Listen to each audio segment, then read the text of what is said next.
Welcome to Almanac North. I'm Maarja Hewitt. Tonight we are taking a look at city planning, the thought, logistics, and impact of how our regional cities operate. We're joined in studio by Duluth City Planning and Development Director Chad Ronchetti. Later via Zoom, we will chat with Ely Planning and Zoning Administrator Scott Kokendorfer about how Ely hopes to expand and what the city does with the tourist boom. Also in studio, we will speak with Joe Lane from the University of Minnesota Duluth about how transportation and geography impact city planning. That's what's coming up tonight on Almanac North. Wisconsin Governor Tony Evers, together with the Wisconsin Department of Agriculture, Trade, and Consumer Protection, announced today that 18 projects are receiving grant funding for the 2024 Commercial Nitrogen Optimization Pilot Program, or NOPP. These grants aim to refine and enhance the understanding of new methods that optimize commercial nitrogen applied to agricultural fields, helping to protect vital soil and water resources. The NOPP was designed to encourage agricultural producers to develop innovative approaches to optimize commercial nitrogen for at least 2 growing seasons. The selected producers must collaborate with a University of Wisconsin system institution, which will monitor the grant project on site and conduct commercial nitrogen optimization field studies. The grant structure allowed agricultural producers to work together and apply under a single application, with each individual producer eligible to receive a maximum award of up to $40,000. In addition, a total of $200,000 will be awarded to the UW system for monitoring and research assistance. For those interested, additional information on the Commercial Nitrogen Optimization Pilot Grant Program can be found on DATCP's website.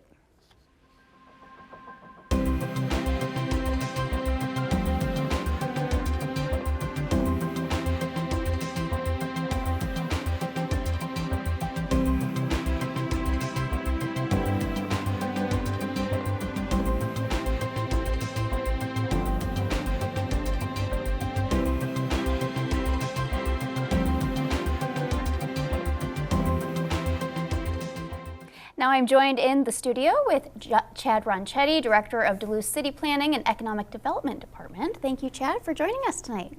Happy to be here. Well, maybe we could start with an overview of planning and development. It's kind of a broad department where you have like the future vision and then also the day-to-day of zoning and things like that. Yeah, we have 42 staff in the department.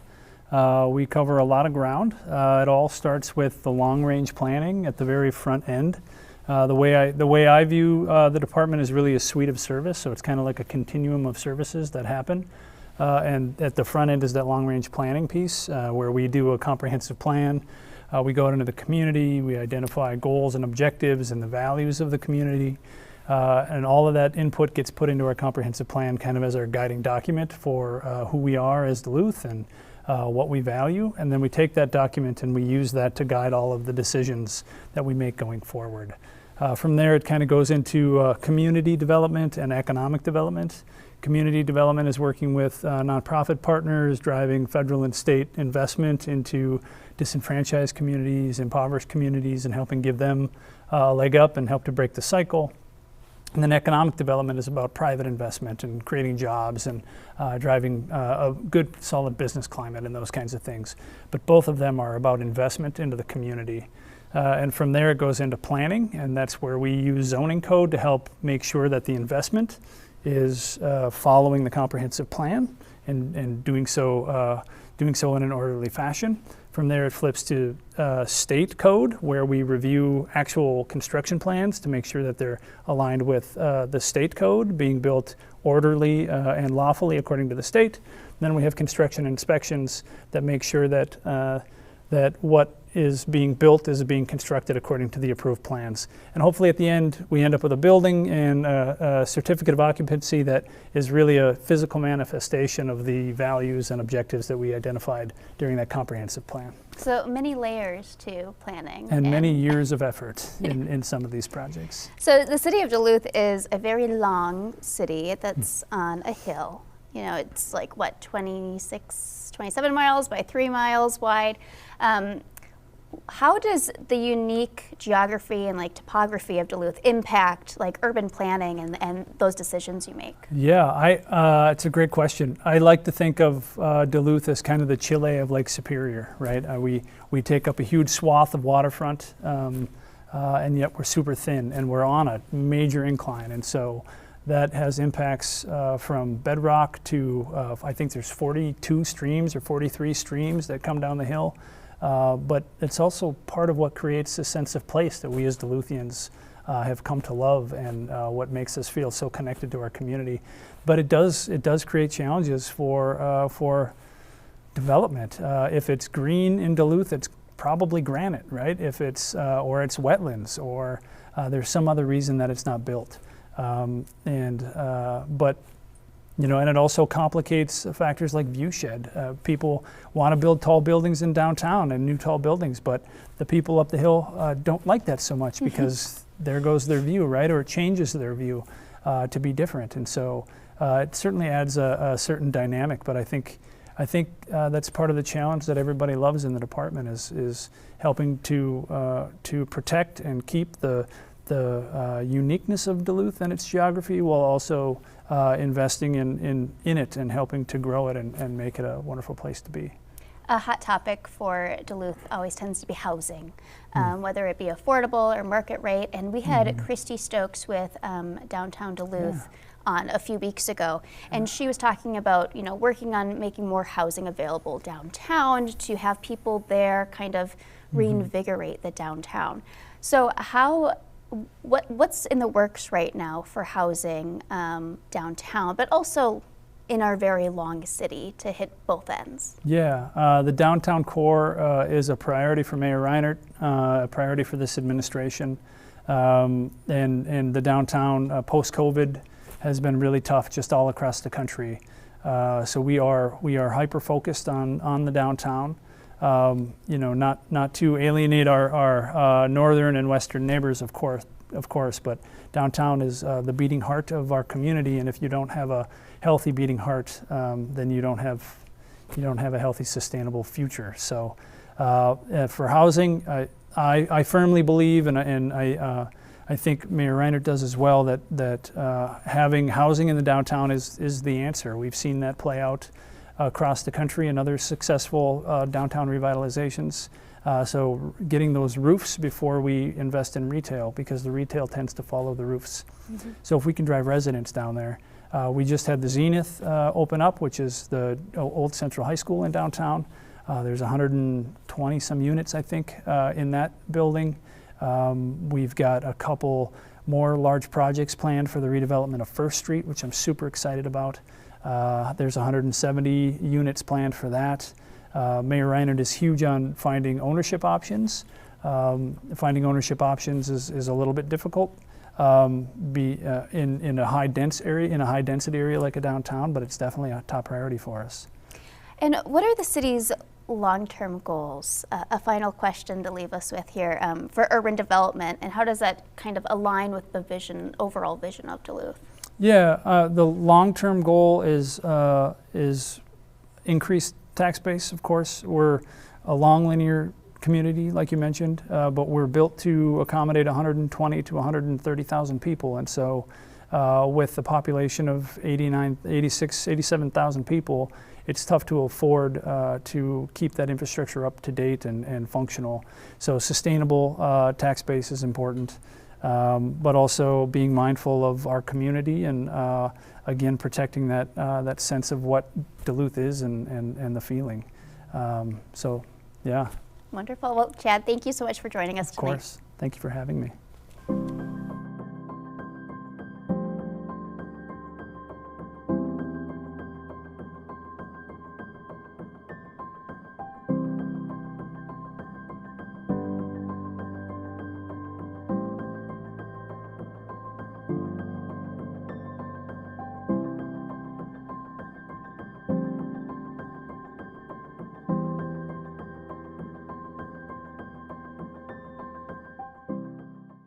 Next up, via Zoom, Ely City Planning and Zoning Administrator Scott Kokendorfer. Scott, thank you so much for joining us. Can you give us an overview of what urban planning is and what Ely's overall goals are as a city?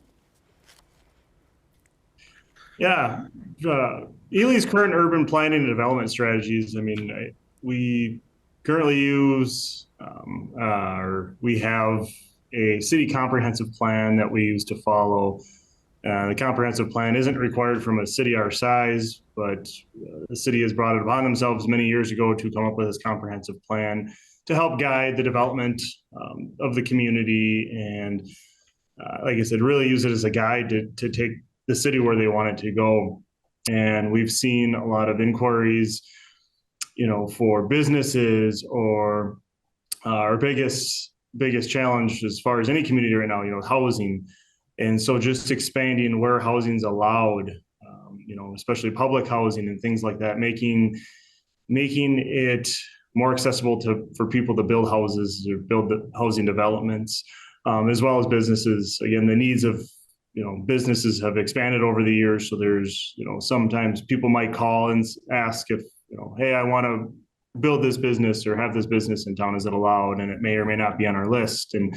And so it's, difficult to steer people away that want to provide businesses to the community. So we want to try to make sure that we're having an all-encompass list and going over that list frequently to make sure that we're incorporating everything we can to have a successful businesses in the community, and again, residential properties as well. We want to encourage growth, especially with the neighborhoods. How do you go about attracting tourists or dealing with the tourism swell during your busy months? Yeah, so our busiest months are certainly probably, we'll just do the generic Memorial Weekend through Labor Day weekend, right? We get churches, we get schools, we get busloads of people, we get people from out of state, people from out of the country, because Ely is the gateway to the Boundary Waters, right? And so how do we accommodate that? We have, I couldn't tell you the exact number, but we have, many motels, we have a couple hotels, we have camping, and those are full in the summer. And so, how do you, when you tell people Ely, a lot of times you don't even need to say anything else. It's just Ely, right? Oh, the Boundary Waters. And we have ATV, snowmobile trails. They just recently completed the paved bike trail that goes from here to Tower. And they're looking at expanding that to kind of, with the Mesabi Trail to connect all of northern Minnesota. So you could bike from Duluth to Ely and stop on the way, right? Our Chamber of Commerce does a great job of getting information out there.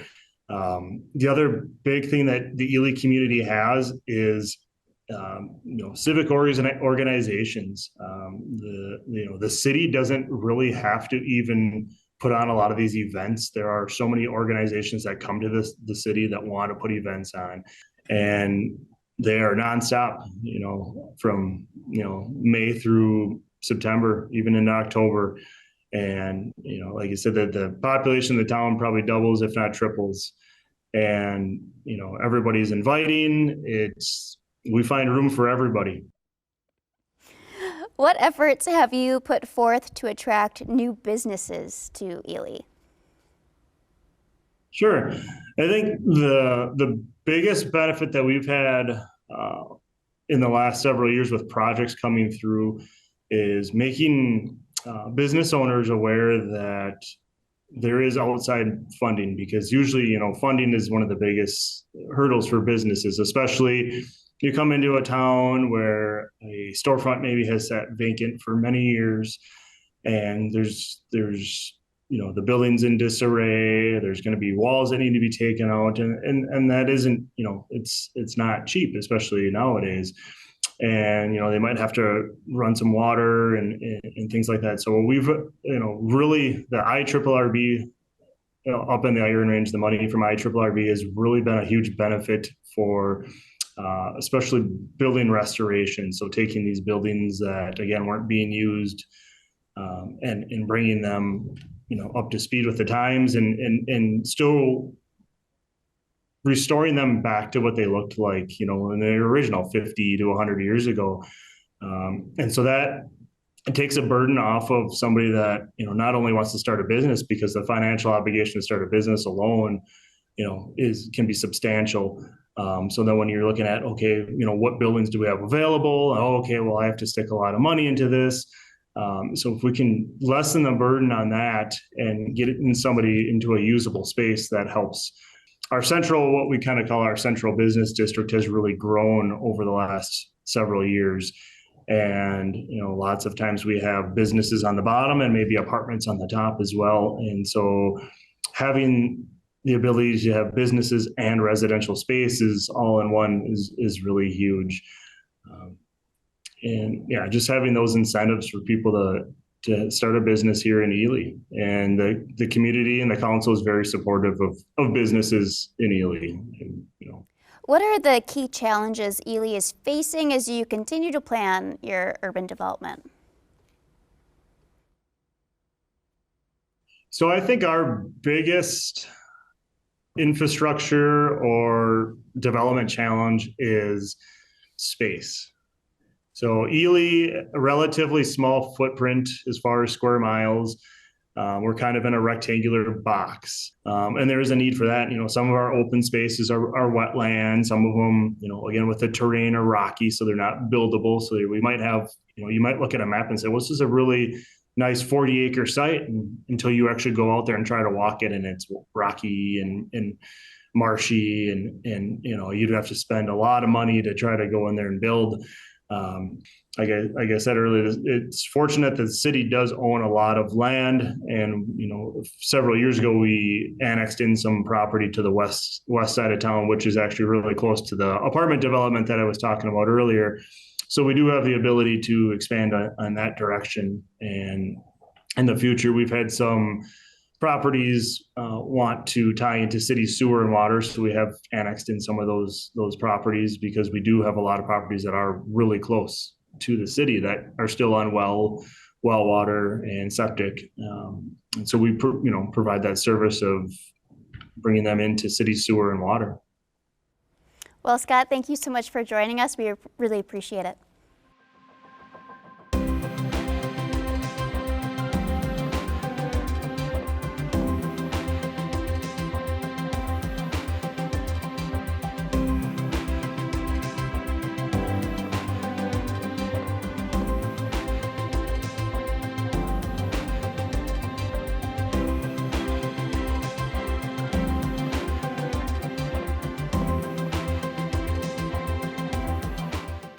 We are now joined by Joe Lane from the University of Minnesota Duluth. Joe is focused on urban and transportation geography within UMD's Urban and Regional Studies program.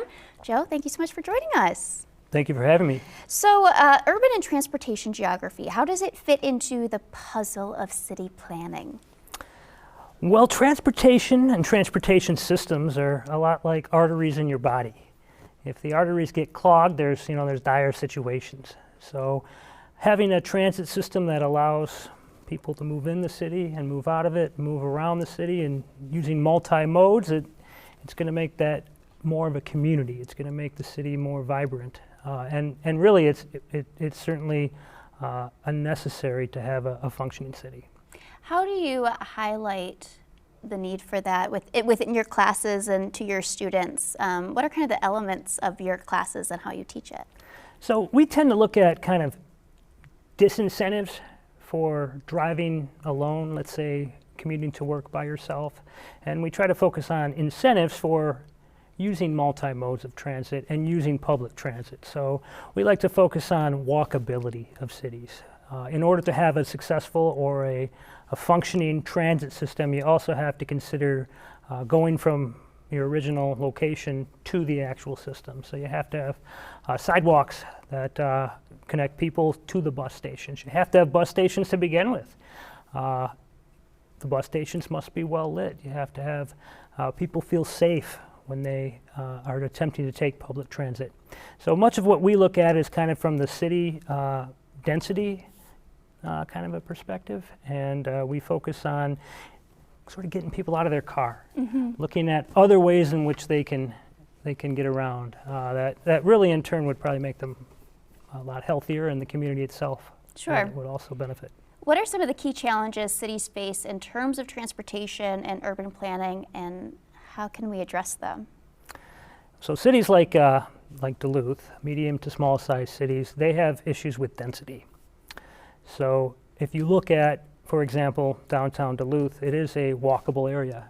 It wasn't necessarily designed for the car, but much of the surrounding area is designed for the automobile, and that infrastructure is pretty hard to change. So you see, it is very challenging for cities like Duluth to kind of reinvent the urbanization that they have had in previous years. Because your downtown is walkable, but to get there, you might need a vehicle or a good bus system to get you down there.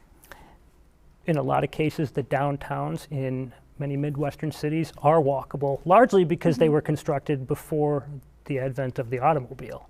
And as you get away from the centers of towns, they become less and less walkable, and in turn you see the densities go down. And that really presents a kind of a traditional challenge for public transit systems.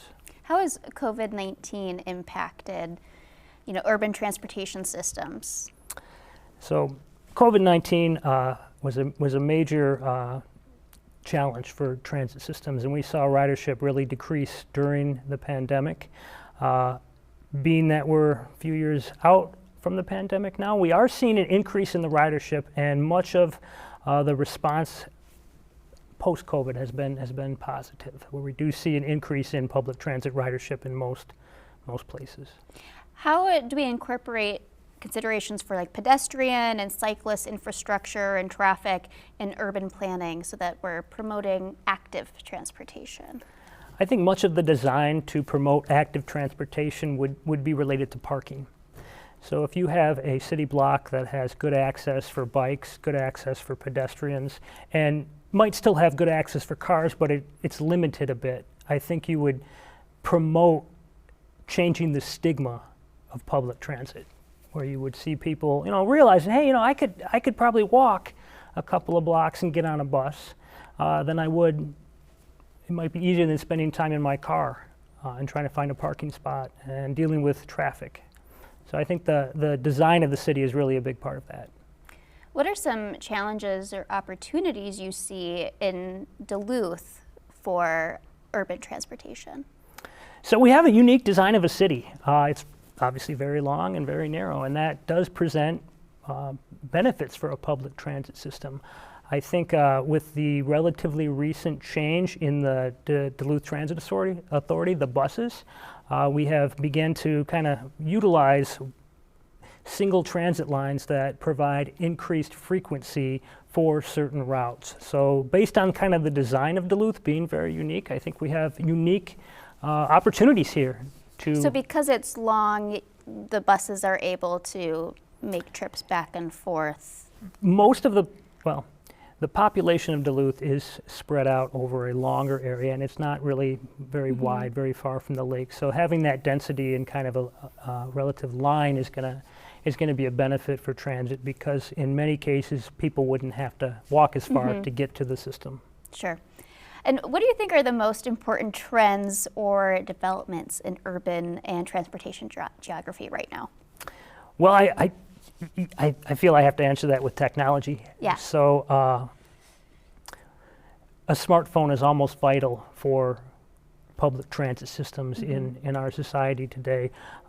Today you can look at real-time data to see exactly where your bus is. You don't really have to kind of guess anymore. You can use the apps to increase your communications with the bus system and be able to access it better. So yes, I think technology is a big part of that, and I think changing the stigma on how people just view public transit. Well, Joe, thank you so much for joining us tonight. Thank you. Well, before we go, here's a look at what you might be up to this weekend.